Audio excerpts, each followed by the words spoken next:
much. You're doing great, Mike. Representatives Barry Moore, all great friends, Robert Adderholt, Gary Palmer, and Dale Strong. Thank you all very much, fellas. Appreciate it. In my first term, I created a thing called Space Force, so important. You know, we were losing the race in space very badly to China and to Russia, and now we're far and away #1 in space, and reestablished Space Com with a mission to protect American space assets and detect any threat to our homeland. We initially selected Huntsville for the SpaceCom headquarters, yet those plans were wrongfully obstructed by the Biden administration. And as you know, they moved them to a different locale. And today we're moving forward with what we want to do and the place that we want to have this. And this will be there for hopefully hundreds of years. That's where it's going to be. I will say I want to thank Colorado. The problem I have with Colorado, one of the big problems, they do mail-in voting. They went to all mail-in voting. So they have automatically crooked elections. And we can't have that. When a state is for mail-in voting, that means they want dishonest elections, because that's what that means. So that played a big factor also. In Huntsville, SpaceCom will play a key role in building the Golden Dome, as you know. That's going to be a big thing. Everybody wants to be a participant in it. Missile Defense Shield, we're going to be having a Golden Dome that the likes of which nobody's ever seen before. The finest, the best. And by the way, Canada called. They want to be a part of it, and that'll be great. But Canada wants very much to be included in that, and we're going to work something out with them, I hope. It will also ensure that our technological capabilities, of which we're way ahead of anybody else, there's nobody close, remain unmatched long into the future. So I'd like to ask Secretary Hegseth to say a few words. He was very much a part of it. And really, everybody behind me was. Every one of these people would call me and lobby me. I said, Katie, I don't want to talk to you anymore. I know what you want. She said, that's right, sir. That's what I want. And they got their way. So I just want to congratulate. These are really special people. They're politicians in many ways, but they're great patriots, I think even more so than politicians. So they fought very hard to get it, and it's an honor to give it to Huntsville. Pete, say a few words, please.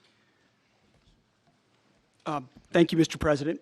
As usual, right place, right time, for the right reason. In your first administration, you established the Space Force at a time when we knew we had to be looking to that domain of space. You also reestablished SpaceCom to ensure that priority was put in place, and you, through the Air Force, independently identified that Huntsville, Alabama was the right place to put it. For other reasons, in the next administration under Biden, they decided to move it somewhere else. Well, during that time, the DOD Inspector General, the Government Affairs Office, they did their own assessments, and where did they say SpaceCom should go? Huntsville, Alabama. So what you're doing today, Mr. President, is restoring it to precisely where it should be based on what the Space Force, the Air Force, your leadership believes will give us strategic advantage in the future. That is Huntsville, Alabama. We are way ahead in space, but this will ensure we stay leaps and bounds ahead, because that's the most important domain. Whoever controls the skies will control the future of warfare. And Mr. President, today you're ensuring that happens. Thank you. Thank you very much. Katie, would you like to say something? Mr. President, we are grateful for your leadership on this and restoring Space Command to its rightful home in Huntsville, Alabama. This delegation has worked together, both chambers, both parties, to make sure that Huntsville was the place that Space Command called home. As was mentioned, obviously the Biden administration chose to make this political. What we want to do is put the safety and security of Americans first. We want to make sure that our warfighter is put first, and we want to make sure that America continues to lead. And today, Mr. President, you've allowed that to happen. Thank you. Thank you very much. Tommy, please. Yeah, thank you. Thank you, Mr. President. This is a great day for our country, not just for our state of Alabama. We need help in our military. We need to catch up. And as Secretary Hegseth said, we're not behind in space, but we know where we're at, and we need to expound on that. Now, this move will save the taxpayers $480 million. It's not going to cost more. It's going to cut $480 million. We have the plans intact, It'll be behind a secure wall in Huntsville, Alabama, at Redstone Arsenal. We have 40,000 people there. We have the FBI there. We have missile defense there. We have NASA, Blue Origin, and SpaceX. It is the perfect place for Space Command. I would tell you today, and I've spoke with the President for the last 3 or 4 years about this. If I thought it needed to go somewhere else because I understand the security of our country, I'd be for that. But the best place for Space Command is Huntsville, Alabama, because what we have and what it means to this country is going to be so important. So thank you, Mr. President, for this, and we look forward to building a huge Space Command and having the Donald J. Trump Space Command Center in Huntsville, Alabama. Here, here. JD, would you like to say something? Sure. Well, Mr. President, thank you. I'll be very brief here. I lobbied the president hard to put it in Ohio, but he said these people behind us, these Alabamas, are just too powerful and too persuasive, and so it's in Alabama. But as Tommy said, this is exactly the right place for Space Force and Space Command. I think Americans ought to appreciate the fact that you can't win the battle of the future unless you control the skies. The cyber security, the communications, the entire infrastructure of the battle in the 21st century will be in space. So it was a visionary move in the first administration for the president to set up Space Force, and I think an equally visionary move to make sure that Space Force is right where it should be in Huntsville, Alabama. Thank you, sir. Thank you very much. Gentlemen, anybody want to say anything? Would you like to say? Mr. President, another promise made, another promise kept. You think about it, Redstone Arsenal is critical to national security. The president said when you were the 45th president, let's do what's right for national security. And today, that's exactly what we're doing. It's not because of this or that. It's because it's right for national security. You think of the 21 categories that were evaluated to determine what was best for national security. All indicators pointed back to Huntsville, Alabama, and Redstone Arsenal. We have the right people at the right place at the right time. Mr. President, on behalf of the people of the 5th Congressional District and all of Alabama, thank you for keeping your word. Absolutely. Thank you very much. Anybody? Let me just say, Mr. President, I want to say thank you. And thank you for doing this because it was the right thing to do. When they looked at all the numbers, Huntsville was the place to go, and like you say, it was unfortunately pulled out, but you made it right. So I want to just say thank you again for a grateful nation, and to the state of Alabama, we're very grateful. Thank you, and God bless. Thank you. Thank you very much. Please, go ahead. Thank you, Mr. President. Throughout history, militaries has always understood that whoever could hold the high ground held the advantage. Space is the ultimate high ground. And what we're doing with moving the Space Command to Huntsville is absolutely critical to our maintaining dominance in that sphere.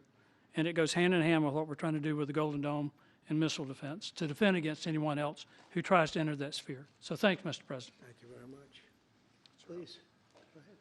Thank you, Mr. President. And obviously, national defense is a huge issue. And when you look at the scores, Alabama was #1. And for political reasons, it was moved out of our state. But, Mr. President, thank you for making priorities the defense and the warfighter and the safety of this nation. And in the big, beautiful bill, that Golden Dome will be built in Huntsville, Alabama, and we're grateful for that. Thank you. Listen, as chairman of the Armed Services Committee, I care very much about what's most important for our national security. And the President held a nationwide competition to determine where we should have this command. If y'all remember, at the end of that competition, where Alabama came in first, there was a lot of complaints from the other states who did not place well. He said, we'll do it over with new criteria to accommodate your concerns. Alabama came in first in that second competition. His Secretary of the Air Force reviewed the results, said it was fair, and the President named Huntsville. It was the Biden administration that decided to make it political, even though his own Secretary of the Air Force said it was a fair competition and it should be in Huntsville. So I want you to know I appreciate this President standing up and being strong and saying he's going to make this right and put it where it rightfully belongs, and that's Huntsville, Alabama. Thank you very much. Good job. Appreciate it. So thank you all very much. You are going to leave me alone now? You're not going to call me anymore and talk about this subject, right? You promise? They'll start something else. But I just want to congratulate you. It's a very big deal. When you come out and when you leave the room, you'll see that we just, over the last few minutes, literally shot out a boat, a drug carrying boat, a lot of drugs in that boat. And you'll be seeing that, and you'll be reading about that.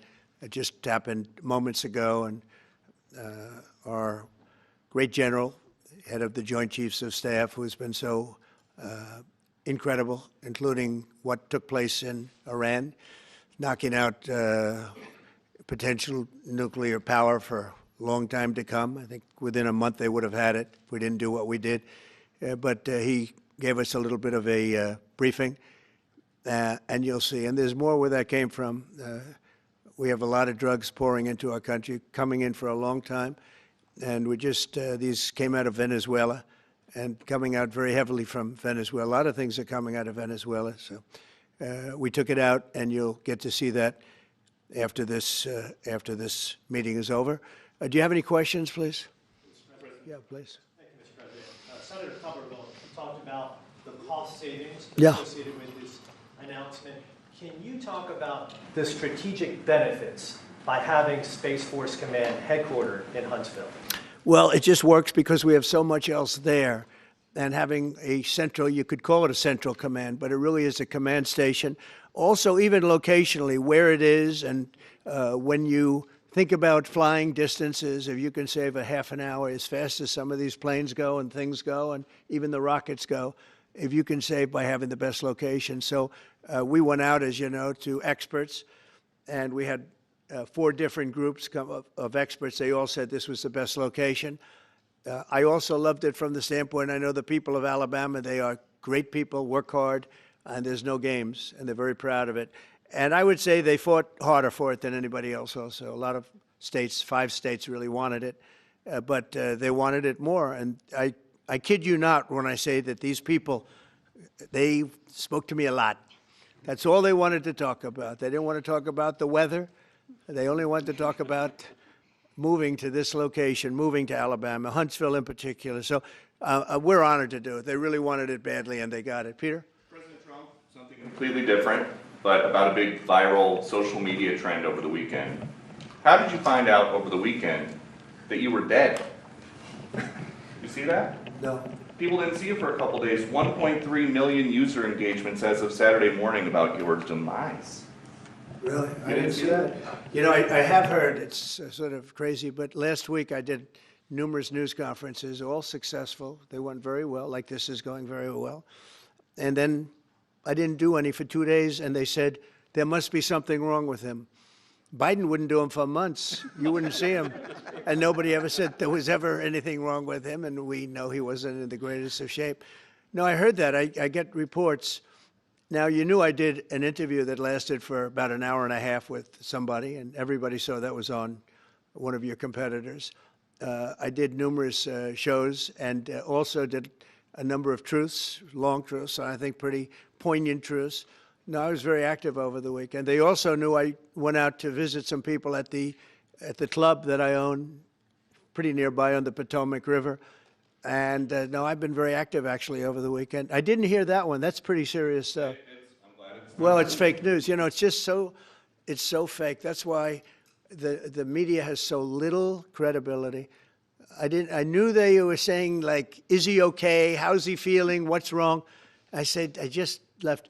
And it's also sort of a longer weekend, you know, it's Labor Day weekend. So I would say a lot of people know. I was very active this Labor Day. I had heard that, but I didn't hear it to that extent. Go ahead, Peter. We know that this country has a huge problem with school shootings. You have said that you're open to sending the National Guard pretty much anywhere. Would you ever consider sending an armed National Guardsman to every school? Well, we have a big problem with school shooting, but we also have thousands and thousands of schools that run perfectly. You know, they talk about you can do things construction-wise, and that's really, I think nobody knows more about construction than me. You can build the construction doors. You can build what they call safety doors, where they lock on the outside, the inside, and every place else. Well, but if one of these lunatics happens to get through, then the police can't get in. Then they're looking for keys all over the place, and it takes a lot of disadvantages to doing, spending billions and billions of dollars and actually making it safer in some way for some of these lunatics that we're dealing with. But I don't think so. I've thrown out the concept. We have great teachers that love our children. The parents love the children. Teachers love the children, too. And if you took a small percentage of those teachers that were in the military, that were distinguished in the military, that were in the National Guard, et cetera, and you let them carry, that's something that a lot of people like. I sort of liked it. It'd have to be studied, but they're trained. They know about weapons. You can't do it with every teacher because most teachers don't know, and But I always thought that would be an alternative. But it just we've had a lot of instances. Other countries have also. They have different kinds of problems than we have, but we do have. There's something going on. And it's a bad thing. Yes, please. Have you spoken with President Putin in the past week? Have you spoken with President Putin in the past week? Yeah, I don't want to.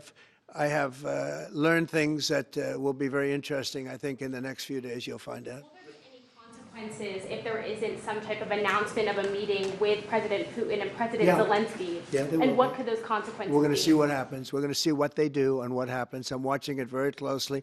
Last week they lost 7,000 between the two countries. 7,313 soldiers, to be somewhat exact, for no reason whatsoever.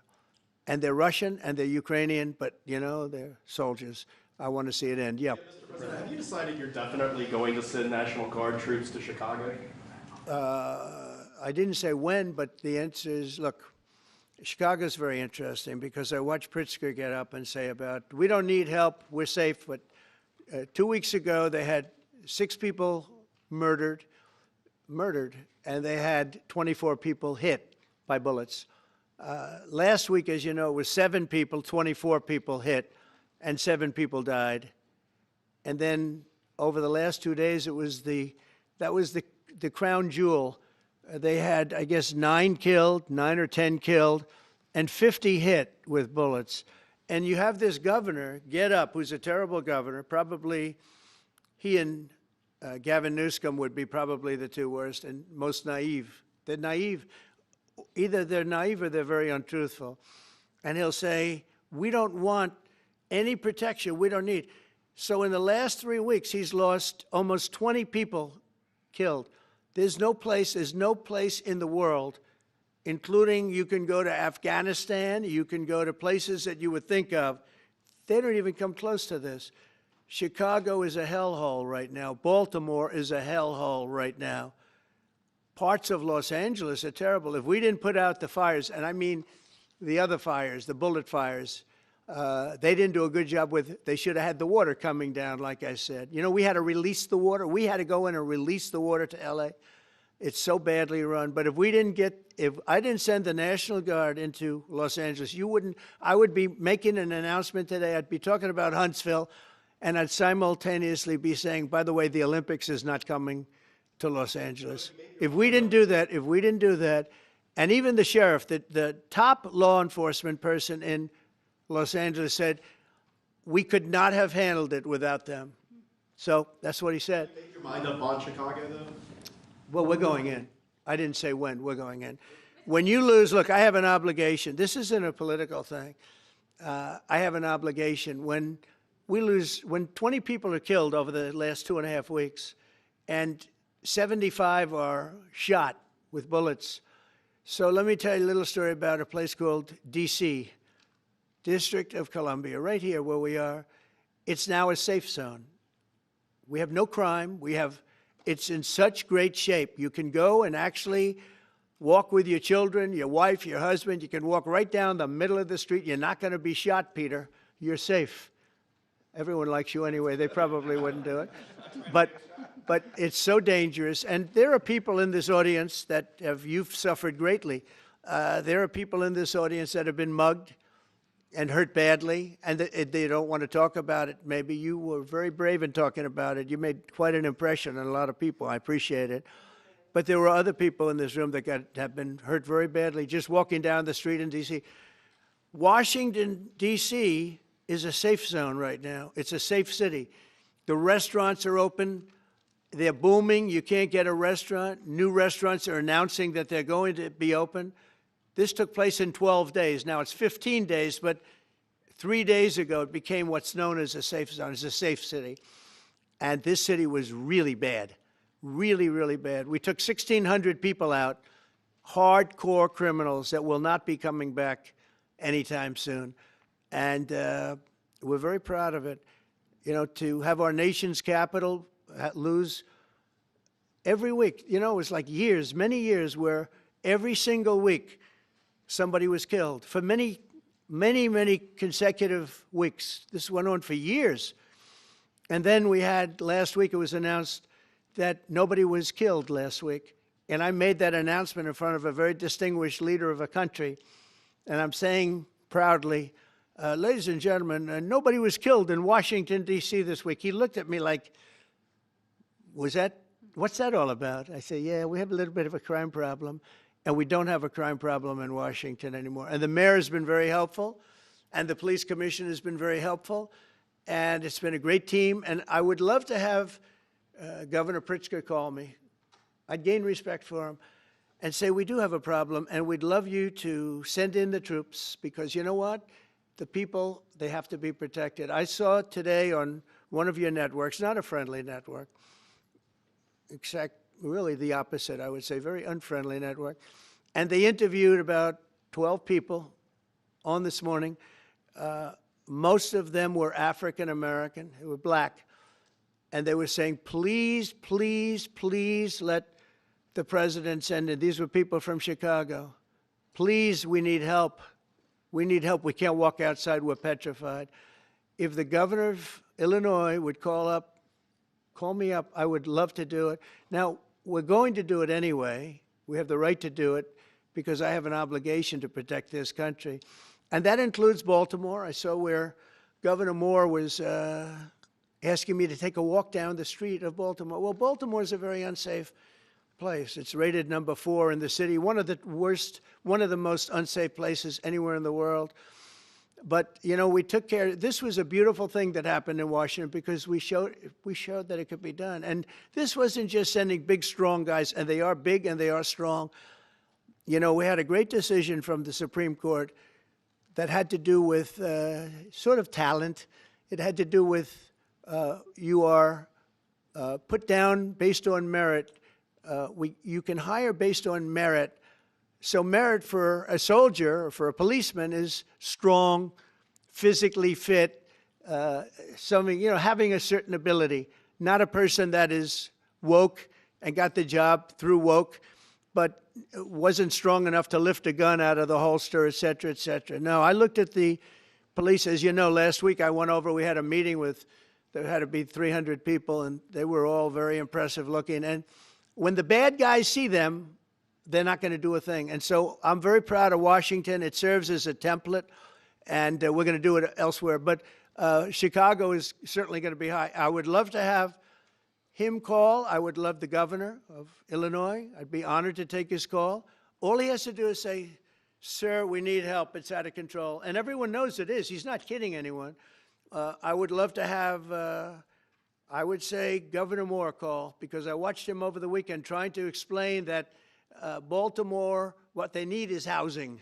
No, they don't need housing. They need to get rid of the criminals. These are hardcore criminals. You know, we took many people off the streets of Washington, D.C. They're hardcore. They're not going to be good. In 10 years, in 20 years, in 2 years, they're going to be criminals. They were born to be criminals, frankly. They were born to be criminals, and they're tough and mean, and they'll cut your throat, and they won't even think about it the next day. They won't even remember that they did it. And we're not going to have those people. Washington, D.C. is now a safe zone. It's a safe place. And you can walk, Katie, you can walk right down the street with, by the way, one of the biggest human beings I've ever seen, which is her husband. He was a football player for like 11 years in the NFL. He's a big person. But big doesn't mean anything when they have guns and when they have knives and everything else that they have, right? But you can walk right down the street, even by yourself, and you're totally safe. Washington, D.C. is a great thing. Yes, ma'am, please. Mr. President, as you're calling on Democratic leaders across the country to work with you on crime, do you see your efforts here in D.C., including, for example, working with Mayor Bowser here as a model for bringing more bipartisanship in matters not only with crime, but also issues that matter to everyday American people's lives? So Mayor Bowser's been great. She could have taken the thing, oh, well, and then after I clean it up, they'll take credit for it. You know what they do is they take credit. Like, we cleaned up Los Angeles. We did a great job there. And it was overwhelming what was going on. And again, the police chief made a statement that we could not have done, there's no way they could handle it. You saw what was happening out there. It was going to be a disaster. We stopped it cold. If we didn't do that, would have been a very sad day. And, you know, remember, we have the Olympics, we have the World Cup, we have all these things coming, and we have 250, all of these things coming. But I watched Newsroom get up and say, he's doing a great, he's not, we're the ones that did it, and that's okay, whatever it takes, but the main thing is but he got up and said, we did it. Well, he didn't want us there, and he's going to need us again because it's starting to form again. I see it. It's starting to form again. You know, we have to maintain. It's like maintenance on an airplane. You can buy it, but you have to maintain it. And if you don't maintain it, a good plane becomes very unsafe very quickly. So it's an honor to do it. A lot of presidents wouldn't do what I'm doing. I don't need this heat. But when I watched television last night and I'm watching the news and I see that 9 people were killed in Chicago and 54 were badly wounded with bullets, I say, that's not this country. We have to do something. And I do say this, I say this very much. I'm not speaking to anybody but them right now. I would love to receive calls from governors and mayors saying they need help. We'll help them. We have a lot of people. We have a great force. We have a great military force. You know, Pete will tell you that when I was running for office, and this was a big headline, I think, you know, probably got me a couple of votes, but you couldn't sign people in the military. Nobody wanted to join the military, the Army, Air Force, the Navy, Marines, Space Force, Coast Guard. We never forget Coast Guard because they've done such a great job. Never. But nobody wanted to join any of them. We were way below what we wanted. Every single one. The closest was the Marines, whatever that is. You'll explain that to me. But the closest was the Marines. But every service was way down, way down. And then I got elected, and our country is the hottest country anywhere in the world right now. Everybody's talking about the USA. They're talking about the job that we're doing. Everybody. We have the best economy. We have a very, very important decision being made by the Supreme Court because our country is the richest, the strongest, the most powerful. But if for some reason some liberal court, I'm talking about the court that just ruled, where even an Obama judge voted in favor of us, which I gave him a compliment yesterday, as you know. I said that took great courage. But it's a liberal court, and it's going up to the Supreme Court, who I think have been incredible people. I think they've made very wise decisions. But the tariff question, because without the tariffs, this country is in serious, serious trouble. We've taken in almost $17 trillion of investment is coming in. Most of it is coming because of tariffs. And if for some reason somebody wanted to be politically correct, I actually think it's unpolitically correct. I think politically correct is to approve it because there's nothing so popular as what's happened to our country. Our country is doing so well. But we had a liberal court gave us a very shocking ruling, and that ruling is basically saying that the trillions of dollars that are pouring into our country, putting us in a position like no country is anywhere in the world, that they'd like to see us that taken away. By the way, a lot of the people behind that lawsuit, that particular, are from foreign countries. I might add. There's a video that is circulating online now of the White House where a window is open to the residents upstairs and somebody is throwing a big bag out the window. Have you seen this? No, that's probably AI generated. So Actually, you can't open the windows. You know why? They're all heavily armored and bulletproof. So that's a fake video? Well, it's got to be because I know every window up there. The last place I'd be doing it is that because there's cameras all over the place, right, including yours. No, but every window, I've never seen a window that's, in fact, my wife was complaining about it the other day. She said, love to have a little fresh air come in, but you can't. They're bulletproof. And number one, they're sealed, and number two, each window weighs about 600 pounds. You have to be pretty strong to open them up. No, that has to be, where was the window? Let me see.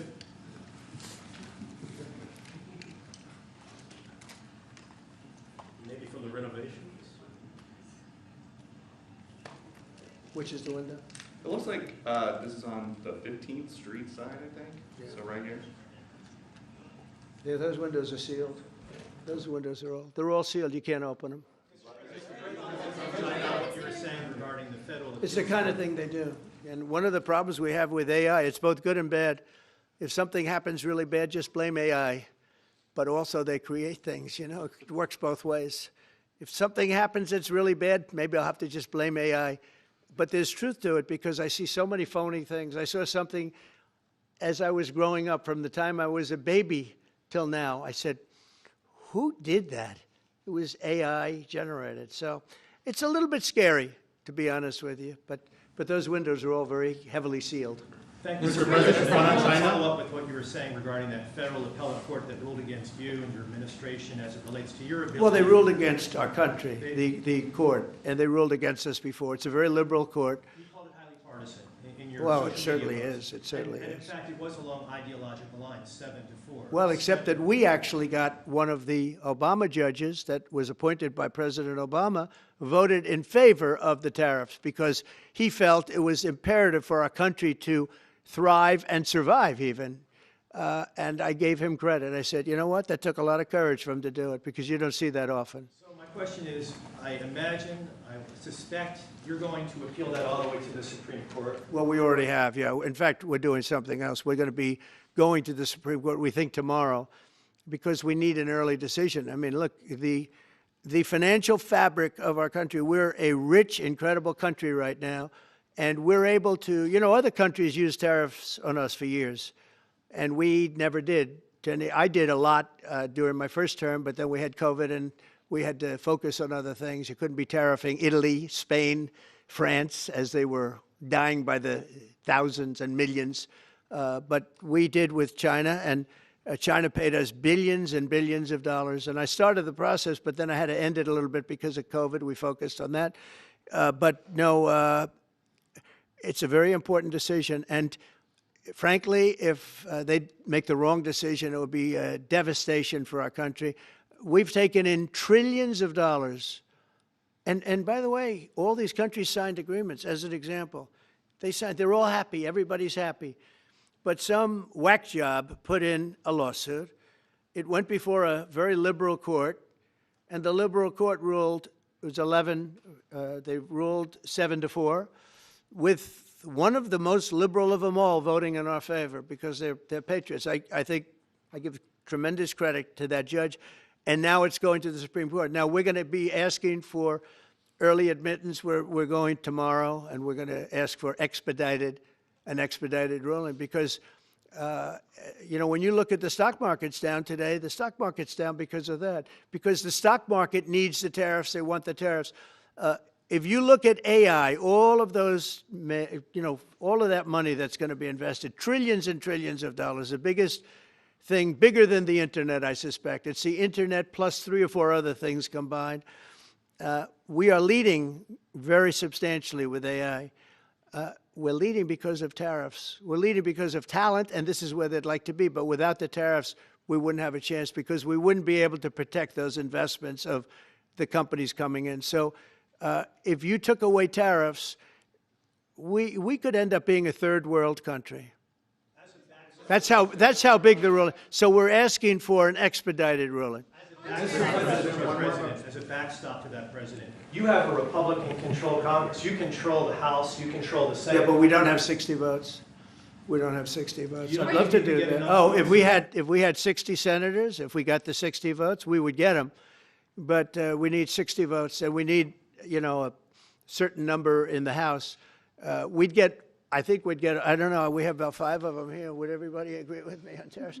Without tariffs, we're a different country. We have taken in so much money. And here's the thing. We signed a deal with Japan. They're paying us hundreds of billions of dollars. We signed a deal with South Korea. We signed a deal with the European Union. We signed a deal with Europe. And those countries are paying us $950 billion. And they're happy about it. They're okay. As one of them said, it's amazing that we got away with it so long. One of my friends, a leader of one of the countries, and they're fine with it. They all signed. If that ruling ever went against us, I guess would have to give back hundreds of billions. We would have to give trillions and trillions of dollars back to countries that have been ripping us off for the last 35 years. And I can't imagine it happening.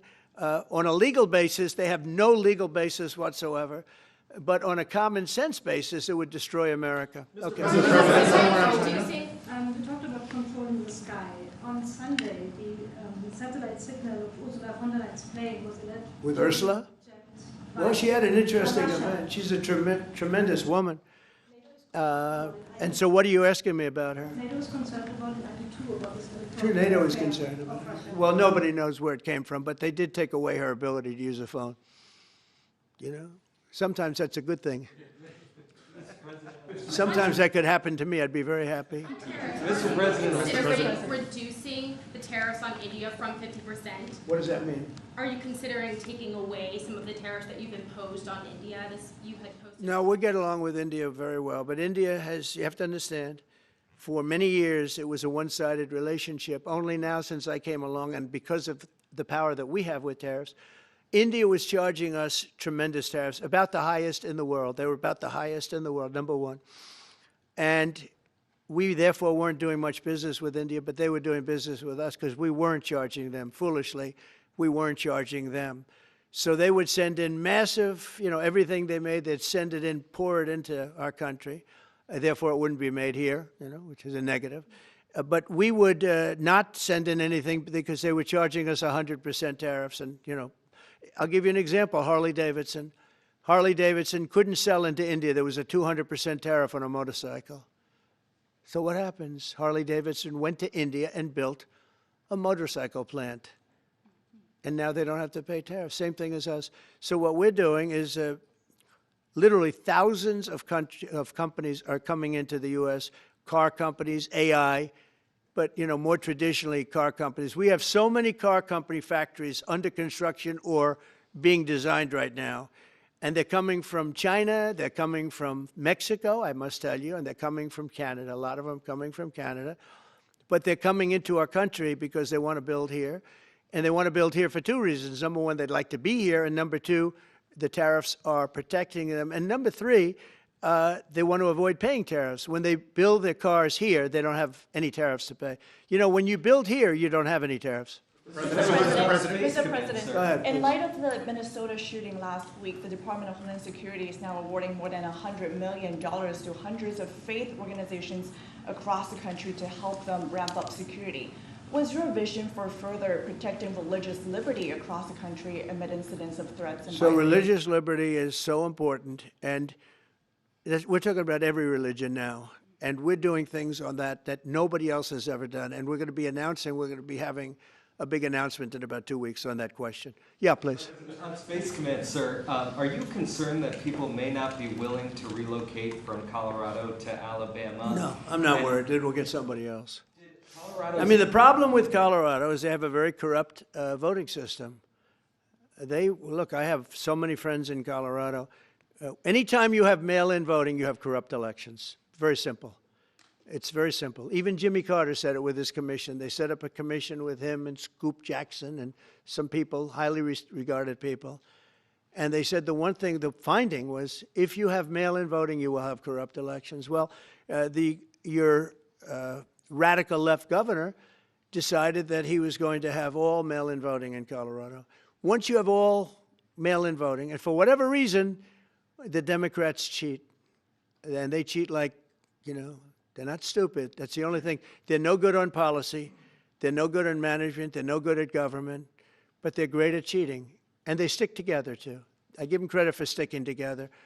Please. Obviously, this is a big win for national security, moving this to Alabama. We've all can agree with that. Big. Is there any idea of the economic impact this has on the state and on that local area? Katie, do you want to answer that? Look, I mean, go ahead. Please go.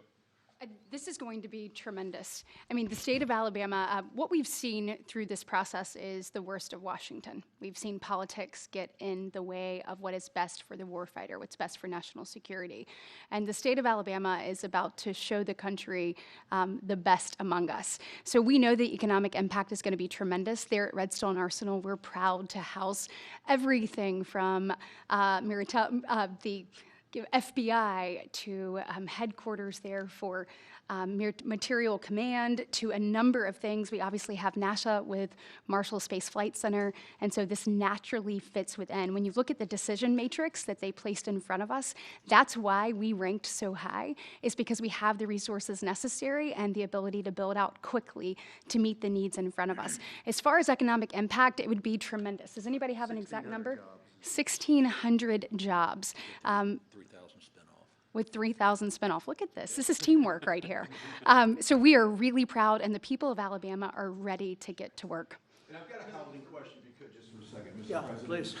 Owning a home and going about the American dream seems like it's out of touch for a lot of Americans. Just recently, you pushed out a statement about addressing an emergency housing situation. That's right, we're thinking about doing that. Yeah, can you just... Well, we need a little help from the Fed. We have a man named Jerome Too Late Powell. You probably heard of him. He's too late. He's way too late.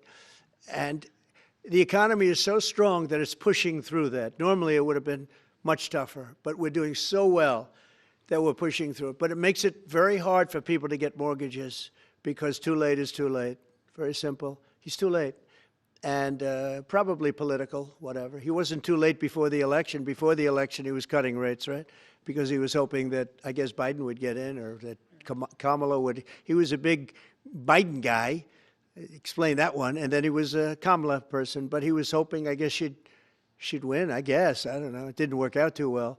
But, yeah, we need a very serious cut. You know, I think that if you look back many decades ago, the United States was always the lowest, even if they were doing badly. The United States was, because without the United States, everything in the world would die. It's true. It's so powerful. It's so big. And I made it really big in the first 4 years. Then it started to degenerate with what this Biden administration did. But we built it up to a level that I never thought we could be at this quickly. We're the hottest, we're the best financially. The money coming in is so big because of tariffs and other things, but because of tariffs. Tariff gets us even those other things. Plus, it gets us great negotiators. I settled 7 wars, and numerous of those wars were because of trade, and numerous of the trade deals that I made were because of tariffs. It gives you a great negotiating ability. If that ability were taken away from us by a liberal court acting on essentially foreign nations, asking to get help from the United States government, when they've been doing this to us for 40 years, that's why we have $38 trillion in debt.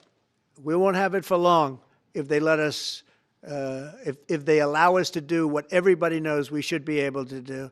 Yeah, please. Mr. President, another Biden-era action that you're now reversing is that you signed a deal last week to make federal buildings adopt and embrace classical architecture styles again. Can you talk to us about why you do that, and also what's your vision? Well, we want to see beautiful buildings.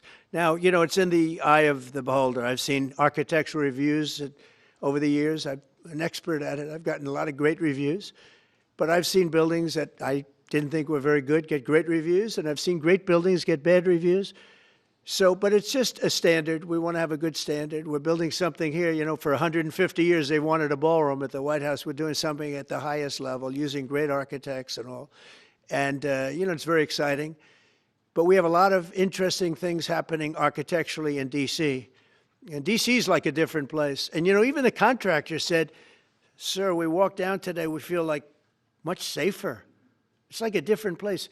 Washington, D.C. is great. Now, we're going to also beautify it. We're going to put a topping on the roads. We're not going to rip them apart and take 4 years to build a road that was exactly the same by the time you build it. But we're going to put toppings. We're going to put new medians in. We're going to get the graffiti off. We're going to put tiles up in the tunnels where the tiles are missing. We'll do the whole tunnel instead of, you know, a little area where you see new tiles, old tiles that never look too good. But they could use it. You know, they've been up for 50 years. They've served their duty. But we're going to make this within about a 20-mile radius from the White House. we're going to have this place spick and span. It's going to be crime-free, and it's going to be spick and span. It's going to be, you'll be proud of Washington again. Go ahead, please. Sir, China's having a massive military parade that President Putin and Kim Jong-un will be attending. Do you interpret that as a challenge to this? And are you concerned at all about those countries trying to be some sort of counterweight? Not at all. China needs us, and I have a very good relationship with President Xi, as you know, but China needs us much more than we need them. No, I don't see that at all, no.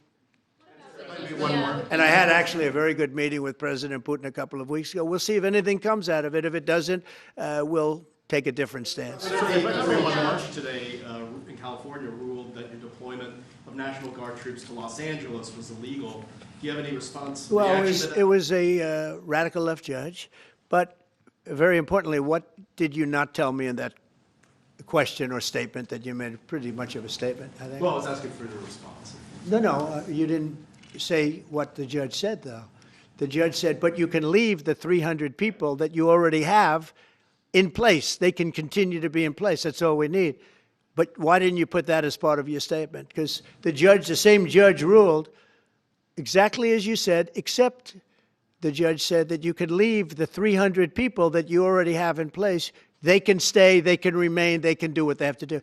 Thank you very much, everybody. We appreciate it. Thank you. Thank you. Thank you very much. Thank you, guys. Thanks, press. Thank you. Thank you. Let's head out. Let's go, guys. Thank you. Thank you, press. Thanks, guys. Let's go. Let's go. Keep going. Thanks, guys. Thank you, press.